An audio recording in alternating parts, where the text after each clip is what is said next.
Pelo menos 4 em cada 10 diretórios de partidos políticos pelo país não explicaram à Justiça Eleitoral como usaram o dinheiro público recebido nos últimos anos.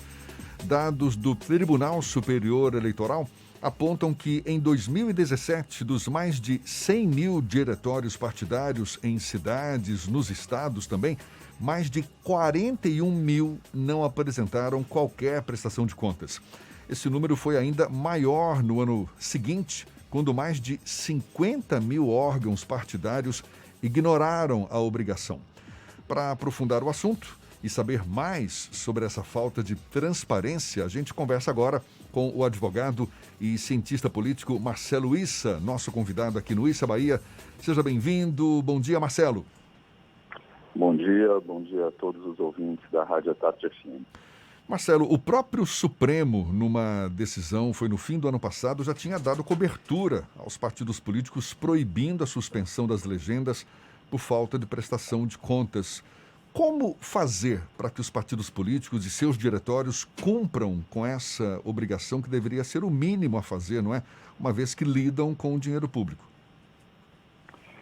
Pois é, essa decisão do fim do ano do Supremo restabeleceu aquilo que a legislação, a lei dos partidos políticos determina, embora o Tribunal Superior Eleitoral tivesse tentado, via resolução, disciplinar a matéria. A lei dos partidos políticos é de 1995 e, desde então, ela vem sofrendo uma série de alterações no Congresso Nacional para sempre torná-la mais flexível, suavizando as sanções, suavizando as obrigações dos partidos políticos. E nesse processo nós vimos uma alteração que impede efetivamente a suspensão desses diretórios que deixem de prestar contas ou tenham suas contas reprovadas.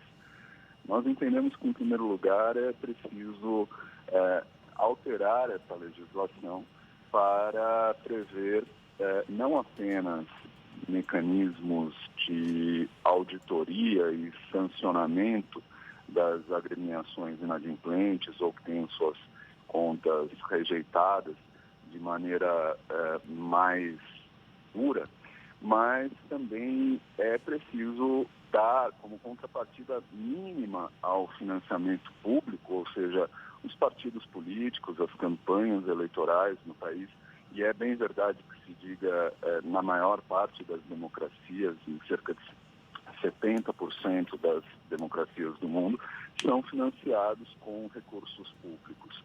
Então, é fundamental que haja um choque de transparência, que os partidos efetivamente prestem contas de cada centavo recebido dos recursos dos cidadãos, das cidadãs brasileiras. Essa é a contrapartida mínima que o sistema partidário pode dar pelo recebimento de recursos públicos. Então, nós estamos trabalhando já há alguns anos para justamente aprimorar, aperfeiçoar esses mecanismos de transparência. O Tribunal Superior Eleitoral vem avançando nesse sentido. Esses dados que permitiram a identificação dessas ausências de prestação de contas foram recentemente divulgados. Ou seja, até o começo do ano, sequer essa informação estava disponível para o cidadão. Em 2018, nós obtivemos pela primeira vez, após um trabalho bastante intenso de mobilização, de pressão junto à Justiça Eleitoral, realizado pelo Transparência Partidária e outras entidades, a prestação de contas dos partidos em formato eletrônico. Ou seja, antes disso, os partidos prestavam contas em papel e era efetivamente muito difícil, para não dizer impossível, realizar qualquer trabalho de auditoria, de análise mais pormenorizado, tanto pelos órgãos de controle quanto pela sociedade civil organizada. Por mais que haja esse consenso no sentido de que é preciso mecanismos mais rígidos para obrigar a prestação de contas por parte de legendas, por parte de diretórios. O senhor é otimista? Acredita que isso, mais cedo ou mais tarde, vai se efetivar? Há algum movimento nesse sentido? Como eu disse, nós temos visto bons avanços nesse sentido nos últimos anos.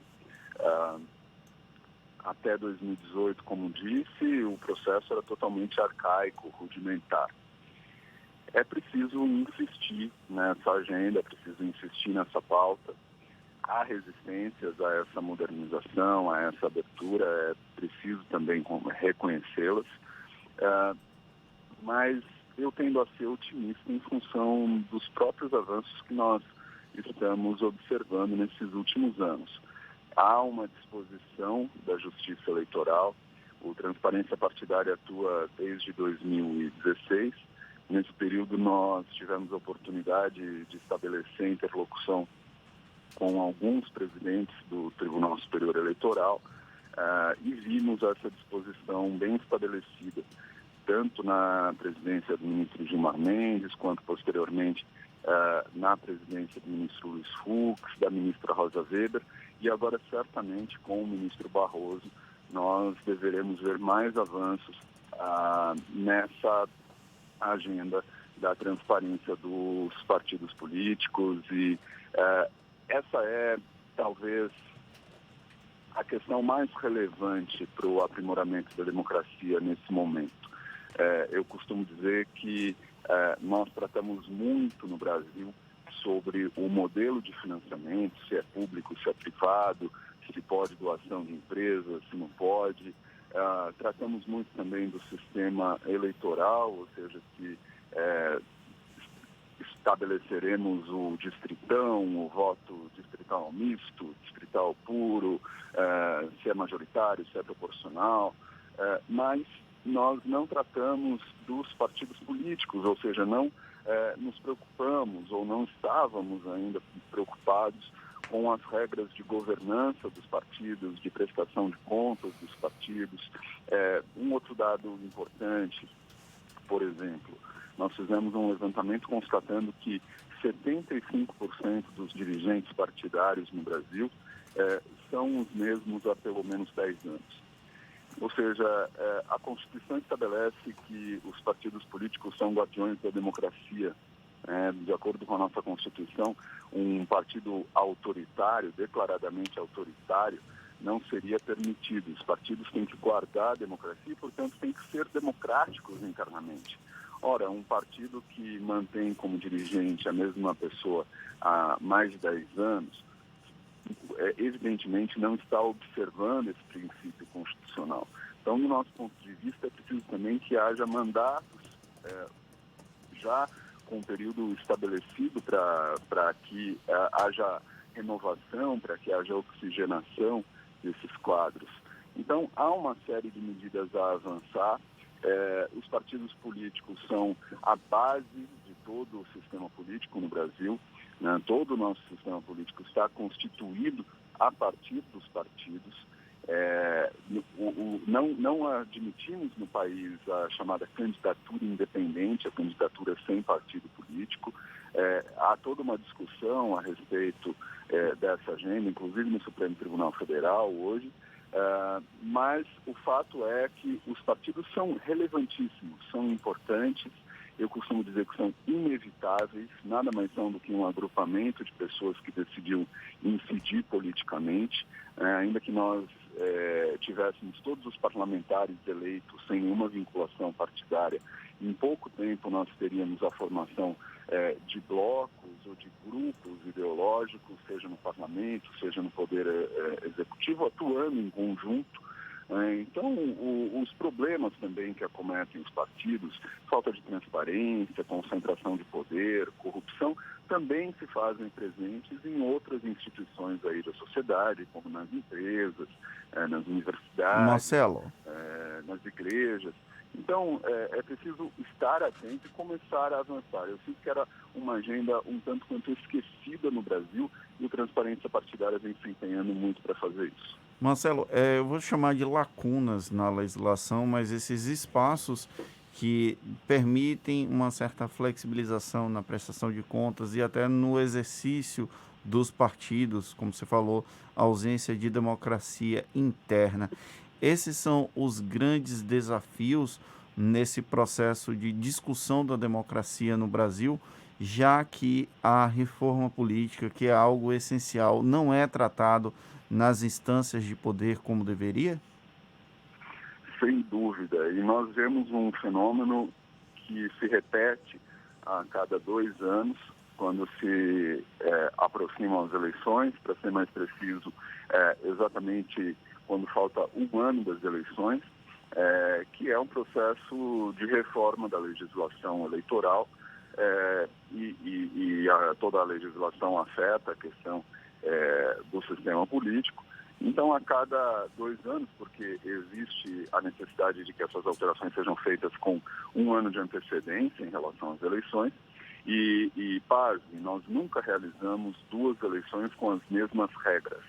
Então, nós não conseguimos sequer avaliar se as nossas regras são boas ou não.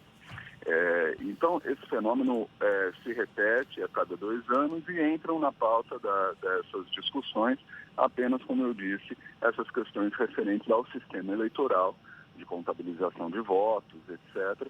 E sistema de financiamento também, ultimamente, tem entrado nessa agenda. E nós não atentamos, né, não existe esse debate estabelecido, seja na opinião pública, seja no Congresso Nacional, sobre a governança dos partidos políticos, sobre as regras de transparência, de prestação de contas, de combate à corrupção dentro dos partidos políticos, embora os partidos apareçam aí sempre em todos esses escândalos noticiados nos últimos anos como instrumentos, veículos para todos esses esquemas.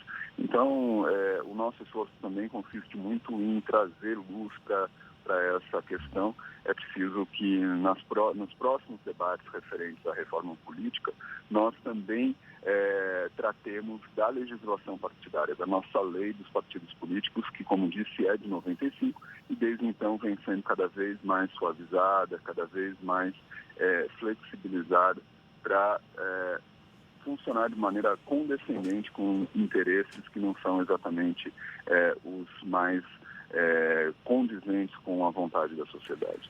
Marcelo Issa, advogado, cientista político, conversando conosco aqui sobre as lacunas na legislação eleitoral que permitem, por exemplo, essa não prestação de contas de partidos, de diretórios políticos e que também, claro, demanda aí uma necessidade de aprimoramento exatamente desses mecanismos para que haja mais transparência por parte das legendas políticas no nosso país. Muito obrigado, Marcelo. Muito obrigado pelos seus esclarecimentos e um bom dia para você. Um bom dia a vocês, um bom dia a todos os ouvintes.